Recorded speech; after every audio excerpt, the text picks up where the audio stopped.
नमस्कार दोस्तों, कामयाबी तक यूट्यूब चैनल में आपका स्वागत है। आज हम 13 मई की महत्वपूर्ण समसामयिकी के प्रश्नों के बारे में बात करेंगे। यह वीडियो स्पेशल एसएससी, रेलवे और बैंक, एसएससी और सभी स्टेट लेवल के वनडे एग्जाम के लिए अति महत्वपूर्ण है। वीडियो को अंत तक जरूर देखें, स्किप ना करें। वीडियो अच्छी लगे तो लाइक ज़रूर करें, कमेंट हमें करें। तो हो चुका आगाज़ रन का, युग बदलने की है बारी, जीत उसी की होगी जिसका संघर्ष है जारी।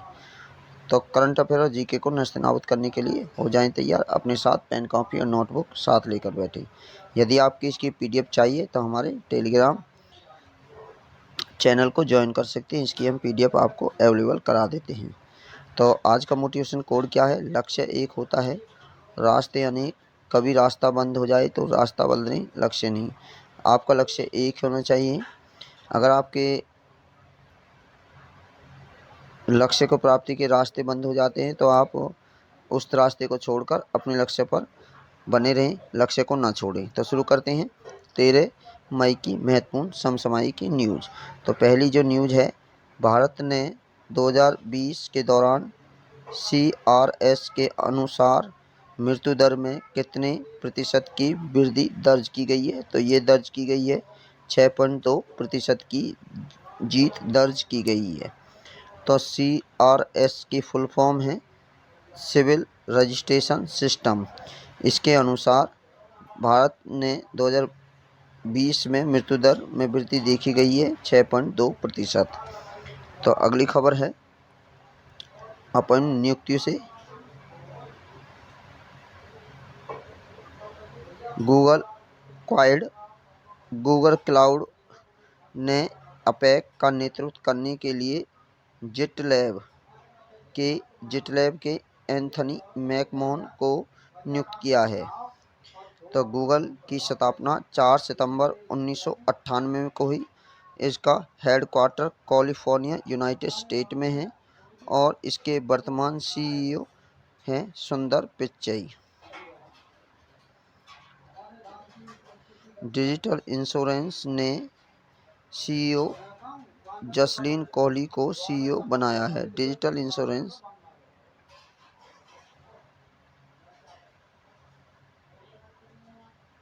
मारुति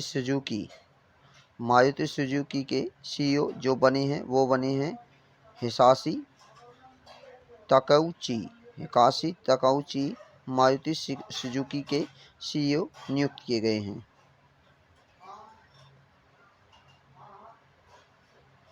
सिंच ने एडोब को भारत का MD किसे नियुक्त किया है? तो इसका उत्तर होगा नितिन सिंघल को भारत का MD नियुक्त किया गया है। अब बैंकिंग, फाइनेंस और इकोनॉमिक्स से क्या खबर बनी है? तो पहली खबर है, आइनॉक्स विडवोड ने आइनॉक्स ग्रीन एनर्जी के लिए IPO को मंजूरी दी। आइनॉक्स ने किस लिए IPO को मंजूरी दी गई है? तो इसका उत्तर होगा आइनॉक्स ग्रीन एनर्जी के लिए आइनॉक्स ने IPO को मंजूरी दी है।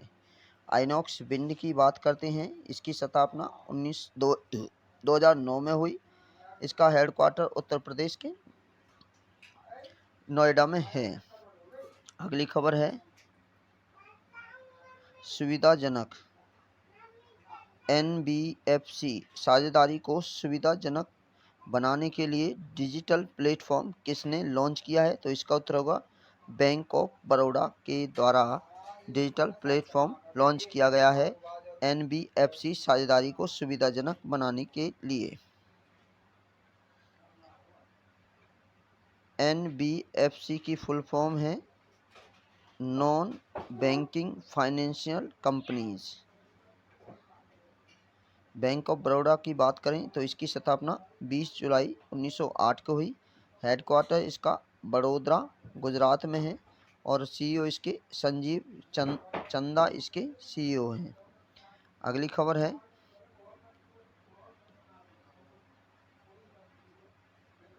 UPI ने अप्रैल 2022 में कितने रुपए का लेन देन का रिकॉर्ड बनाया है? तो इसका उत्तर होगा 5.58 बिलियन लेन देन का यूपीआई ने अप्रैल 2022 में रिकॉर्ड बनाया है।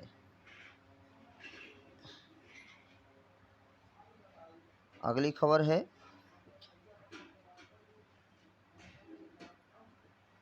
तो उद्योग का पहला डिजिटल न्यू कार लोन किसने लॉन्च किया है, किसके द्वारा लॉन्च किया गया है? तो इसका उत्तर होगा HDFC बैंक के द्वारा लॉन्च किया गया है। HDFC बैंक की स्थापना 1994 में हुई। इसका हेडक्वार्टर मुंबई महाराष्ट्र में है और वर्तमान CEO से शशिधर हैं। अगली खबर है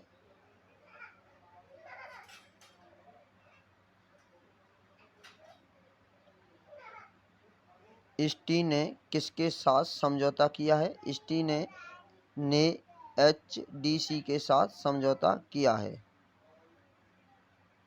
अब समिति से क्या खबर रही है? तो पहली खबर है COP15 का 15वां संस्करण कब आयोजित किया जाएगा? तो COP15 का 15वां संस्करण 9 मई से 20 मई के मध्य आयोजित किया जाएगा। केंद्रीय पर्यावरण और जलवायु मंत्री भूपेंद्र यादव के नेतृत्व में भारत प्रतिनिधि मंडल अबिजान कोटे डी आइवर पहुंच गए हैं। वे 9 से 20 मई 2022 तक पार्टियों के सम्मेलन संयुक्त राष्ट्र कन्वेंशन ऑन कम्बैटिंग डिजर्टिफिकेशन की 15वीं बैठक में भाग लेंगे। भारत ने नई दिल्ली में 2 से 13 सितंबर 2019 से 14वें सत्र की मेजबानी की थी। तो 15वें सत्र कहाँ होने COP15 का 15वां सत्र कब से कब आयोजित होगा? तो ये होगा 9 से 20 मई के मध्य। अगली खबर है सिप्ला ने कोविड-19 RT-PCR टेस्ट के लॉन्च करने के लिए किसके साथ समझौता किया है? तो इसका उत्तर होगा जेनेस 2ME के साथ समझौता किया है सिप्ला ने। सिप्ला की बात करें तो इसकी स्थापना 1935 में हुई। हेडक्वार्टर इसका मुंबई में है और उमंग बोहरा इसके वर्तमान CEO हैं। अशोक विश्वविद्यालय ने जटिल रोगों के अध्ययन के लिए किसके साथ समझौता किया है? तो इसका उत्तर होगा मैक्स हेल्थ केयर के साथ अशोक विश्वविद्यालय ने जटिल रोगों के अध्ययन के लिए समझौता किया है। राष्ट्र से क्या खबर रही है? PM वाणी आधारित एक्सेस लॉन्च किसने किया है? तो ये किया है रिटेल के द्वारा। रिटेल ने PM वाणी आधारित एक्सेस लॉन्च किया है। तो अगला प्रश्न है, अगली न्यूज है भारत के पहले बायोगैस संचालित EV electrical vehicle charging station का उद्घाटन कहाँ किया गया है? तो इसका उत्तर होगा मुंबई में किया है। महाराष्ट्र के मंत्री आदित्यनाथ ठाकरे ने मई 2022 में मुंबई में बायोगैस द्वारा संचालित एक EV चार्जिंग स्टेशन का उद्घाटन किया है। यह भारत का पहला EV चार्जिंग स्टेशन होगा। यह घरेलू कचरे से 220 यूनिट ऊर्जा उत्पन्न करता है। महाराष्ट्र की राजधानी का नाम मुंबई है और वर्तमान CM इसके उद्धव ठाकरे हैं। गवर्नर भगत सिंह कोश्यारी हैं। भारत की पहली माई EV लॉन्च किसके द्वारा किया गया? तो ये किया गया दिल्ली के द्वारा। अब है अंतर्राष्ट्रीय न्यूज। तो पहली खबर है किस देश के वाणिज्य मंत्री 10 से 14 मई 2022 तक भारत के दौरे पर आए हैं? तो उनका नाम वो होगा ओमान के वाणिज्य मंत्री जिसका नाम है HE बिन मोहम्मद अल यूसेफ भारत के दौरे पर आए हैं 10 से 14 मई तक। ओमान की राजधानी का नाम है मस्काट। ओमानी की करेंसी का नाम है ओमानी रियाल। अब बात करते हैं अगली खबर, दुनिया का सबसे लंबा ग्लास बॉटम ब्रिज कहाँ खोला गया है? तो इसका उत्तर होगा वियतनाम के अंदर खोला गया है। दुनिया का सबसे लंबा ग्लास बॉटम ब्रिज देश के सोन ला प्रांत वियतनाम के मोक चाउ जिले में खोला गया है। इसे वियतनाम का वाक लॉन्च पैदल यात्री पुल कहा जाता है, जो लगभग 632 मीटर लंबा और विशाल जंगल के ऊपर 150 मीटर की दूरी पर स्थित है। वाक लॉन्ग पैदल यात्री पुल, जिसका अर्थ होता है वियतनामी सफ़ेद ड्रैगन। वियतनाम की राजधानी का नाम है हनोई। इसकी करेंसी का नाम है वियतनामी डोंग। खेल से क्या खबर रही है? सैनवे फोरे मैनरा ओपन शतरंज का खिताब किसने जीता है? तो ये जीता है जीएमडी गुकेश के द्वारा सैनवे फोरे मेरा ओपन शतरंज का खिताब जीता है। अब वित्त जीते गए अवार्ड। 59वां हर्षित राजा जो महाराष्ट्र का है वो ग्रांड चेस का अवार्ड जीता है, और जो नया है वो 73वां है भारत सुब्रमण्यम तमिलनाडु के ने जीता है। तो अगली खबर है, अविनाश सेवल ने तोड़ा 30 साल पुराना 500 मीटर 5000 मीटर का रिकॉर्ड। इन्होंने अपना ही रिकॉर्ड तोड़ लिया है अविनाश सेवल ने। अगली खबर है बुक और ऑथर से। वेंकैया नायडू ने पूर्व आईपीएस प्रकाश सिंह द्वारा पुस्तक का विमोचन किया। उसका नाम क्या है? तो उसका नाम है the struggle for police reforms in India. इस पुस्तक का नाम ये है। तो अगली खबर है मृत्यु से। दुनिया के सबसे उम्रदराज शतरंज ग्रैंड मास्टर का हाल ही में निधन हो चुका है। तो उनका नाम क्या है? तो उनका नाम है यूरी एवरबक का हाल ही में निधन हो चुका है। पूर्व केंद्रीय मंत्री पंडित सुखराम का निधन। तो पूर्व केंद्रीय मंत्री पंडित सुखराम का भी निधन हो चुका है। ये हिमाचल प्रदेश के कांग्रेस के नेता हैं। पंडित सुखराम का 94 वर्ष की उम्र में निधन हो चुका है। महत्वपूर्ण दिवस। तो महत्वपूर्ण दिवस से है राष्ट्रीय प्रौद्योगिक दिवस कब मनाया जाता है? तो ये मनाया जाता है 11 मई को। इस वर्ष की थीम रही है प्रौद्योगिक दिवस की integrated approach in science and technology for the sustainable futures. तो विश्व पासवर्ड दिवस कब मनाया जाता है? तो विश्व पासवर्ड दिवस हर 5 मई को मनाया जाता है। अब राज्य से क्या न्यूज रही है? राज्य से असम की सबसे बड़ी सौर ऊर्जा परियोजना जो अजूर पावर ने शुरू की है, तो उसकी कितनी क्षमता है? तो यह 90 मेगावाट क्षमता है। तो अजूर पावर ने असम में अपनी 90 मेगावाट की सौर ऊर्जा परियोजना को सफलतापूर्वक चालू किया है, जो राज्य में सबसे बड़ी है।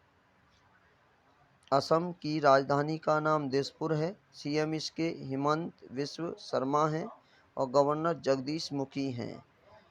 मध्य प्रदेश के मुख्यमंत्री ने लाडली लक्ष्मी योजना 2.0 का शुभारंभ। तो लाडली लक्ष्मी योजना 2.0 का शुभारंभ किस राज्य में किया गया है? तो ये किया गया है मध्य प्रदेश में किया गया है। और किसने किया है? तो यह मुख्यमंत्री शिवराज सिंह चौहान के द्वारा 8 मई को किया गया है।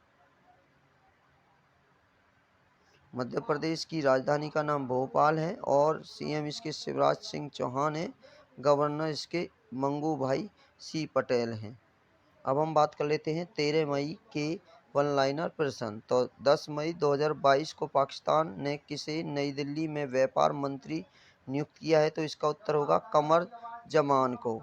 अगला प्रश्न, मई 2022 को किसे अप्रैल 2022 के लिए ICC men's player of the month चुना है? तो ये चुना है अलीशा हीली और केशव महाराज को। अगला प्रश्न, हाल ही में किसने M prime play book launch की है? तो ये की है M prime play book NITI Aayog ने। अगला प्रश्न, 16 मई 2022 को किस राज्य का माघर गांव देश का पहला शहद वाला गांव बन गया है? तो ये बना है महाराष्ट्र का। अगला प्रश्न, हाल ही में किस देश ने दुनिया का सबसे लंबा कांच का पुल खोल दिया है? तो इसका उत्तर होगा वियतनाम ने। आपसे रिक्वेस्ट है कामयाबी तक यूट्यूब चैनल को सब्सक्राइब करें, बेल आइकन को जरूर दबा दें और वीडियो को शेयर करें। जीके का प्रश्न, मुख्यमंत्री स्वराज योजना का आरंभ 1 अगस्त 2014 यथार्थ संशोधन 16 नवंबर 2017 में किया गया था। इस योजना का उद्देश्य समाज के सभी वर्गों के लिए स्वयं का उद्योग, सेवा, व्यवसाय स्थापित करने हेतु बैंकों के माध्यम से ऋण उपलब्ध कराना है। आज का अभ्यास प्रश्न है, जो आपको उत्तर हमें कमेंट बॉक्स में देना होगा। हाल ही में खबरों में रहा मार्तम सूर्य मंदिर निम्नलिखित में किस राज्य केंद्र शासित प्रदेश में है? ऑप्शन है जम्मू कश्मीर, बी है लद्दाख, सी है उड़ीसा, डी है बिहार। तो आपको उत्तर हमें इसे कमेंट बॉक्स में दें। जब तक सुरक्षित रहें, पढ़ते रहें और आगे बढ़ते रहें।